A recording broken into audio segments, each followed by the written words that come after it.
terminer par Sartorius et question suivante. Est-ce que c'est un peu l'heure des soldes puisque le plongeon a été vertigineux pour le groupe industriel de matériel biopharmaceutique.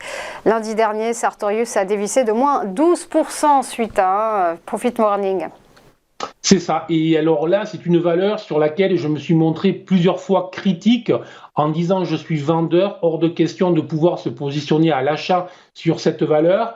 Et tant que mes écrans sont rouges, du moment que mes graphiques sont rouges, que la méthode que j'utilise m'indique que acheter n'est pas une bonne idée, je n'achète pas. Et force est de constater que même si la plupart des analystes et des gérants étaient positifs, c'est une valeur qui ne fait que baisser. Alors je vais essayer de vous expliquer les 3 raisons principales qui font que je suis à l'écart.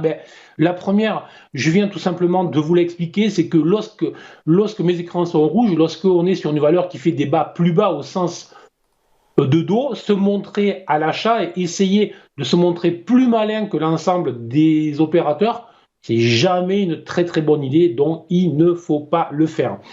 La deuxième raison est une question de valorisation, car en dépit du fait que ce soit une valeur qui baisse depuis maintenant plusieurs trimestres, on reste sur des PER très élevés, au-delà de 30. Alors on peut discuter de la validité des PER sur des valeurs dites de croissance, mais la réalité c'est que plus de 30 sur une valeur qui n'est plus vraiment une valeur de croissance, puisqu'on a quand même des doutes, et alors que les taux ne sont plus à 0, que les taux sont à 3, 3,5, très clairement, il y a un gros problème de valorisation sur cette valeur.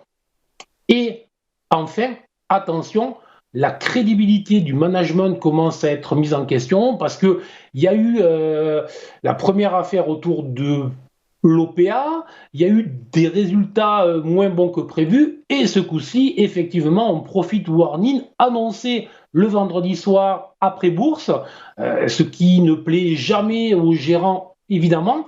Donc on commence à avoir une certaine méfiance sur cette valeur, et dans un environnement où les gérants ont été quand même échaudés après plusieurs affaires, très clairement, je considère que je reste à l'écart de cette valeur tant qu'elle ne repasse pas au minimum au-delà des 265, c'est le minimum.